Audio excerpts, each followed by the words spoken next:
Let's take a journey, an elegant, mysterious, and a cinematic one, through Felt Mountain. The debut album from Goldfrapp came out in the year 2000.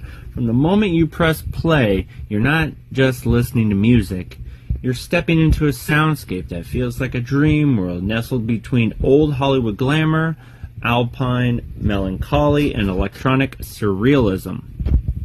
Goldfrapp is the duo of Alison Goldfrapp and Will Gregory, and what they created with Felt Mountain is something truly timeless. This is not your typical pop debut, even though I like the Black Cherry and the album after that, but this one, it's growing on me. So there are no straightforward dance floor anthems here, at least not in the conventional sense. Instead, the album draws on influences as wide-ranging as classical film scores, cabaret, trip-hop, and even, I'm going to try and say this, Ennio Morricone's spaghetti western soundtracks.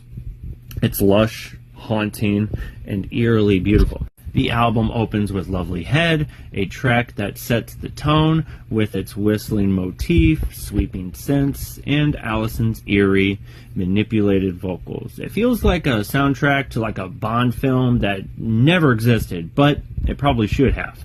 Her voice isn't just a voice, it's an instrument. Sometimes, her singing with icy elegance, sometimes with, wordless sighs that kind of float like a fog. There's something both seductive and alien about it. What makes Felt Mountain so captivating is how it marries organic and synthetic textures. You got string swells, harpsichord, glitter, and then suddenly you're like in the middle of some glitched out electronic pulse. Tracks like Pilot and Dear Stop sound like lullabies from like a lost future, while Human injects a darker, more dramatic energy with its tension-filled beats and noir-like flair. At its core, Felt Mountain is cinematic.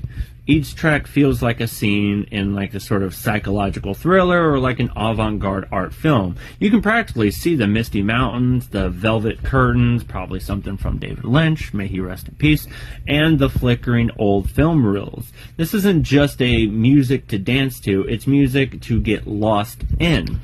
Critically, the album was like a breath of fresh air. At the time, when pop was leaning heavily on the Y2K maximism, Goldfrapp leaned into subtlety, atmosphere, and emotion. It got the Mercury Prize nomination and earned them a cult following. But more importantly, it established their identity, a band unafraid to evolve, starting with this haunting, elegant beginning.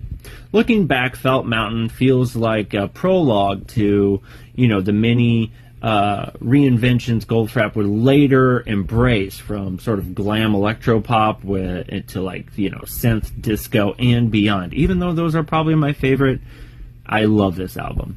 But this debut remains special. It's the sound of two artists carving out a world all their own, where beauty, danger, and strangeness kind of coexist in perfect harmony. So if you've never heard of it, or if it's, been a while, turn on the lights, put on some headphones, and let Felt Mountain pull you in. It's not just an album, it's a place.